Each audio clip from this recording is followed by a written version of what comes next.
اے محبان اولیاء، کیا آپ جانتے ہیں کہ کرامت کسے کہتے ہیں؟ کرامات کا اصل مطلب کیا ہوتا ہے؟ جاننے کے لیے ویڈیو آخر تک ضرور دیکھیں۔ اے محبان اولیاء، بہت سے لوگ کرامات کو غلط سمجھ لیتے ہیں۔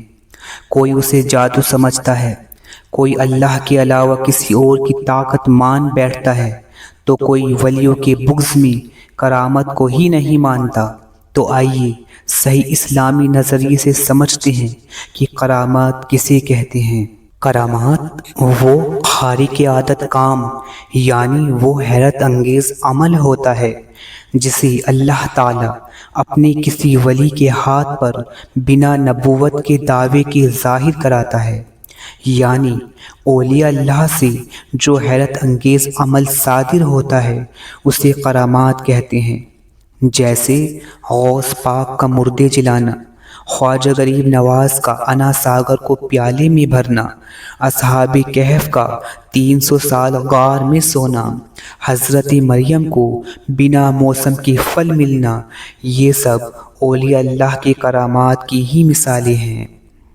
لیکن دھیان رہے، کرامات ولایت کو منوانے کے لیے نہیں ہوتی، بلکہ صرف اسی وقت ظاہر کی جاتی ہے جب ضرورت ہوتی ہے، اور اللہ کا ولی اپنی کرامات کو خاطر میں نہیں لاتا بلکہ اسے ریاضت کا میل کہتا ہے۔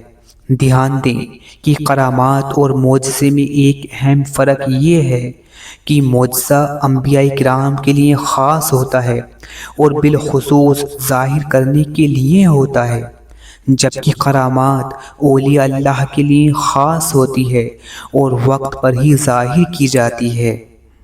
اے محبان اولیاء، اب میں کرامات کا اصل مطلب آپ کو بتانے جا رہا ہوں۔ مخدوم جہاں حضرت شیخ شرف الدین احمد یحییٰ منیری کے حوالے سے آپ کو بتانے جا رہا ہوں کہ کرامات کا اصل مطلب یہ ہے کہ انسان کو جو ایمان عطا ہوا ہے اس پہ ثابت قدم رہنا اور اسے درجہ کمال پر پہنچانا خود ایک بڑی کرامت ہے۔ یعنی کرامت کوئی محض پرٹیکولر ڈیوائن انرجی سے صادر ہونے والے عمل کا ہی نام نہیں، مثلاً مردے زندہ کرنا، خاک کو سونا بنانا، آگ کو پانی، پانی کو آگ بنانے کا نام ہی کرامت نہیں، بلکہ مومن سے صادر ہونے والی ہر حیرت انگیز اور غیر معمولی رحمانی بات کو مومن کی کرامت کہتے ہیں۔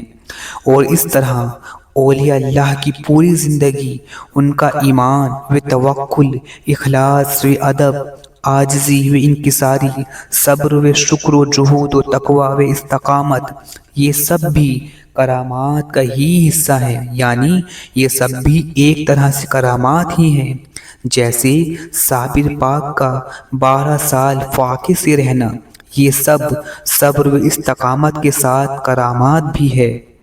اے محبان اولیاء، بہت ہی مختصر انداز میں آپ نے جانا کہ کرامات کسے کہتے ہیں اور کرامات کا اصل مطلب کیا ہوتا ہے۔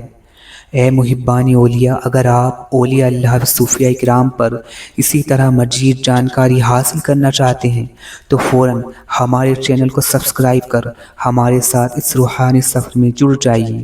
انشاءاللہ عز و جل ملتے ہیں اگلے عنوان کے ساتھ۔